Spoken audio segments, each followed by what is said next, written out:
spécialisée dans la psychologie clinique et sociale, professeur associé donc, en psychologie cognitive et psycholinguistique. Et ses recherches portent sur l'acquisition du langage chez les nourrissons et les correspondances multimodales. Et s'intéresse particulièrement à l'apprentissage du langage audiovisuel chez les nourrissons et au rôle de l'attention dans ce processus. Merci. Donc, bonjour à toutes et à tous. Je suis vraiment ravie d'être ici. Merci de l'organisation de cette journée et puis de m'avoir invitée. Donc aujourd'hui, je vais vous parler un petit peu de l'influence de la musique avec un spectre particulier sur le développement du langage et de l'attention. Juste pour préciser, en fait, je ne suis pas spécialiste de la musique. Je suis maître de conférence et je suis spécialisée en fait de l'acquisition du langage oral, surtout chez les 0-6 ans. Et je m'intéresse au rôle de la musique comme un outil pour favoriser et développer le langage. Je fais des études en laboratoire et sur le terrain dans différentes structures avec différents partenariats, et notamment ici avec l'association Médiar, qui est une association de médiation artistique, justement être en lien avec des musiciens professionnels et des musiciennes. Je m'intéresse à différentes populations, le prématuré, le nouveau-né, le nourrisson et l'enfant avec un trouble du spectre autistique, et j'enseigne à l'INSPE de Lyon aux enseignants et aux professionnels de la petite enfance. Je voulais juste dire qu'en fait, on a la chance d'avoir une plateforme, avant de commencer ma présentation, qui vise à mettre en lien les chercheurs et les familles qui souhaiteraient participer à des expériences scientifiques. Cette plateforme, elle s'appelle le Pupil Lab, ou autrement dit le laboratoire des écoliers. Donc, si vous avez envie de participer à des études scientifiques avec vos enfants, vous pouvez vous inscrire. En tant que chercheur, vous pouvez aussi nous solliciter. Si vous avez envie de faire des études chez les enfants, c'est pour toutes les études en sciences cognitives, neurosciences, etc. Donc, je vais tout d'abord remercier deux personnes qui sont spécialistes de l'influence de la musique et des liens avec le langage, Aline Frey et Clément François, qui m'ont partagé une partie de leurs diapositives pour la présentation d'aujourd'hui. Donc, le plan un petit peu de ma présentation d'aujourd'hui, c'est est-ce que la pratique musicale peut favoriser le développement du langage et de l'attention? On sait, on va le revoir, ce sont des facteurs extrêmement importants pour le développement et la réussite. Donc, en guise d'introduction, je vais juste rappeler rapidement que le langage, il y a beaucoup d'inégalités, et à quel point c'est central pour les apprentissages. Puis ensuite, on verra le rôle des recherches interventionnelles sur les interventions musicales chez l'enfant tout venant. On verra une étude spécifique sur l'enfant en situation précaire. Et ensuite, on regardera ce qui se passe un petit peu chez le bébé, qui est un petit peu mon cœur de métier. Donc, en guise d'introduction, plus un bref rappel sur le langage. La première chose qu'il faut savoir, c'est que le langage, c'est le premier prédicteur de la réussite académique. Qu'est-ce que ça veut dire? Ça veut dire que quand on mesure les compétences langagières chez les tout petits, et on peut le faire dès l'âge de 12 mois, voire même avant l'âge d'1 an, et qu'on suit ensuite le développement des enfants, on regarde comment est-ce qu'ils réussissent à l'école, etc. Il y a aussi d'autres mesures. Au tout départ, on peut mesurer la motricité, etc. On peut faire plein de mesures. La première mesure qui va le mieux prédire la réussite académique, c'est le langage. Donc c'est vraiment quelque chose de central. Et une image qu'on aime bien utiliser, c'est le fait que le langage, en fait, ça va être la colonne vertébrale de tous les apprentissages, à l'école comme à l'école. Évidemment, le langage, ça permet de communiquer, ça permet de comprendre autrui. Plus on a un meilleur notre langage, mieux on peut comprendre les autres, mieux on peut avoir de l'empathie. Ça permet aussi de structurer la pensée et son raisonnement. Et enfin, vous le savez aussi bien que moi, mais c'est important de le rappeler, le langage, c'est le support des consignes à l'école, à l'oral comme à l'écrit. Par exemple, si vous avez un enfant qui a une difficulté de lecture, une dyslexie, il va avoir des problèmes en maths pour résoudre un problème de maths, pas parce qu'il a des difficultés intrinsèques en maths, mais parce qu'il n'arrive pas à lire des maths. Ça, c'est vraiment une image qui est fondamentale.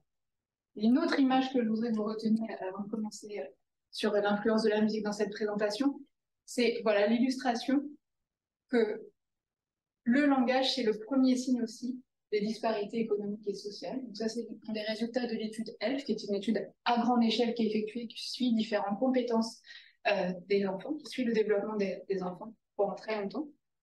Et là, ils ont publié en 2019 le niveau de vocabulaire des enfants en fonction du diplôme de la mère. Et vous voyez que malheureusement, c'est quelque chose qu'on retrouve toujours, quelque chose qui est corrélé. Plus les mamans ont été éduquées, plus elles ont à avoir une chance d'avoir un enfant qui va développer un langage satisfaisant pour ses réussites académiques extérieures. Très important ici, ça ne veut pas dire que le diplôme est la cause du langage. C'est juste que ce sont des choses qui vont varier ensemble pour différentes raisons. On va y revenir si vous le souhaitez. Et donc, moi, je m'intéresse à l'influence de la musique comme un outil pour réduire les inégalités langagières et le plus tôt possible. Donc, il peut y avoir différents types d'interventions pour solliciter le langage chez les enfants. Il y a des interventions directes, comme par exemple leur lire des livres, on sait que ça marche très bien. Et puis, il y a des interventions indirectes qu'on peut aussi, comme qui ne sont pas directement sur le langage, donc on va les exposer à la musique. Et on va voir si ça a un effet sur leur langage. Donc, pourquoi est-ce qu'on pense que le langage et la pratique musicale sont si liés? Donc, il y a l'hypothèse, en fait, Opéra, qui est une hypothèse qui a été développée par Patel et collaborateurs, puis reprise par la suite, qui dit en fait que le langage et la musique ont un point commun. La première chose, c'est qu'il y a un recouvrement. Le langage et la musique partagent des ressources cérébrales. Donc, travailler finalement la musique, ça va travailler des ressources cérébrales communes avec le langage. Également, la musique requiert un niveau de précision, notamment sur le traitement des sons, qui est extrêmement élevé et qui va être plus précis même que la parole, et qui va du coup avoir des effets potentiellement bénéfiques sur le traitement de la parole par la suite. Ça a été vu dans différentes présentations, c'est que la parole musicale, elle évoque des émotions positives. On sait que les émotions positives favorisent les apprentissages et donc celui du langage. La pratique musicale aussi implique une répétition extrêmement importante. C'est quelque chose de coûteux, mais qui va du coup permettre d'exposer et d'entraîner des compétences très très fréquemment. Et enfin, la pratique musicale, et c'est surtout là-dessus que je vais me focaliser aujourd'hui, c'est que la pratique musicale en fait va entraîner l'attention. On sait que l'attention c'est aussi extrêmement important pour l'acquisition du langage. Donc tout d'abord, bien, quelles sont les études qui ont montré un effet de la musique sur l'apprentissage du langage et de l'attention chez l'enfant tout venant d'âge scolaire. Donc, comme on en a parlé tout à l'heure, ça a été déjà évoqué. On peut tout d'abord se dire, bah, tiens, on va aller regarder, mesurer le langage chez les enfants musiciens et non musiciens. Et puis, si on trouve un effet que le langage est plus développé chez les enfants musiciens que chez les enfants non musiciens, bah, ça suggère que la musique va venir solliciter ces compétences.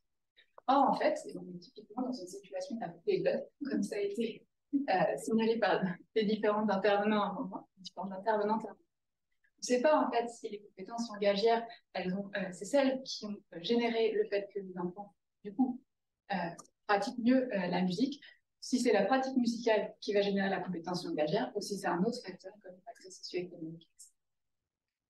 Donc, pour sortir un petit peu dans ce... Autant dire que le problème de la des bluff, personne, en tout cas à ma connaissance, ne l'a résolu. Pour essayer de sortir un petit peu de cette relation de corrélation factuelle, et essayer de voir s'il y a un petit peu de la causalité, une chose qu'on peut faire, c'est des recherches interventionnelles. Comment ça marche les recherches interventionnelles? Alors, eh bien, si on veut mesurer, par exemple, l'effet de l'entraînement musical sur le développement du langage des enfants, eh bien, ce qu'on va faire, c'est qu'on va faire on va faire deux groupes équivalents en différentes compétences. Donc, si par exemple on veut mesurer l'influence de la musique sur le développement du langage, on va mesurer le langage chez des enfants qui sont d'âge similaire. Et puis, on va les séparer en deux groupes équivalents de compétences. Donc, on va faire le pré-test, les mesures pré-entraînement. Et puis, il y a un groupe auquel on va finalement proposer un entraînement musical. Donc, par exemple, dans cette étude de mes collaborateurs, par l'équipe de Mireille Bessou, ils ont proposé un entraînement musical à hauteur de 24 heures par semaine, 2 fois par semaine, 1h15. C'est quand même du lourd. Et dans la condition contrôle, les enfants n'ont pas rien fait, donc on peut soit faire un groupe d'enfants qui ne fait rien de spécifique, d'accord, qui continue sa vie de tous les jours, ou alors on peut proposer un autre entraînement qui, on pense, ne va pas entraîner les mêmes compétences. Et donc, dans ce cas-là, les chercheurs ont choisi l'entraînement à la pendule, avec la même fréquence, la même exposition. Très important ici, les entraînements étaient effectués par des professionnels des deux niveaux. D'accord, ça c'est une question auquel on pourra revenir à la fin de la présentation, parce qu'on pense que c'est quelque chose. Enfin, on n'a pas beaucoup de recul sur des interventions qui sont effectuées par des non-professionnels. Donc voici en fait l'étude longitudinale qui a été effectuée. Ce que je ne vous ai pas dit, c'est qu'évidemment, à la fin de l'entraînement, on remesure les compétences langagières, etc. Des enfants. Et l'idée, c'est que si l'entraînement de la musique a permis d'améliorer les compétences langagières, plus que l'entraînement à la peinture, eh bien, on devrait obtenir une amélioration plus importante des compétences langagières dans la condition entraînement musical plutôt que dans la condition entraînement peinture. Parce que très important, là on est chez les enfants, donc il y a toujours le temps qui passe, donc dans toutes les conditions, les enfants vont s'améliorer. C'est une amélioration plus importante si on s'attend au niveau musical. C'est un petit peu l'idée qu'on a pour essayer de mesurer l'effet de causalité entre la musique et le développement du vocabulaire. Voici un slide des enfants qui ont participé. Donc, vous les voyez avec un casque G, par mesure qui ont été effectués de cette étude. Et donc, les enfants ont été suivis pendant 2 ans. Donc, c'est extrêmement lourd comme études qui sont mises en place. Et l'échantillon était aussi assez important. Et donc, voici les enfants. Voici, par exemple, une illustration de ce qui a été fait dans la pratique. Donc, c'est des différents ateliers qui travaillent le rythme, la mélodie, les harmonies, les formes, etc. Et puis, voilà aussi une illustration de ce qui a été fait dans le groupe peinture. On travaille sur la lumière, la perspective, les couleurs, les matériels, etc. Et donc, les chercheurs étaient précisément intéressés au développement de langage écrit et de la lecture ici. Et donc, ce que l'on voit ici, par exemple, c'est que les enfants qui ont participé au groupe musique, eh bien, ils ont augmenté leurs compétences pour lire des mots isolés comme les mots qui sont difficiles à écrire, comme le mot monsieur. C'est pas pour le mot moto, très facile à écrire et à lire, mais c'est le mot monsieur qui est le plus difficile à lire, pour différentes raisons, qui s'est amélioré dans le groupe musique. Ça n'a pas été le cas après l'intervention de la langue. Ça, c'est un premier argument qui suggère que, eh bien, l'entraînement musical pour améliorer les compétences langagières.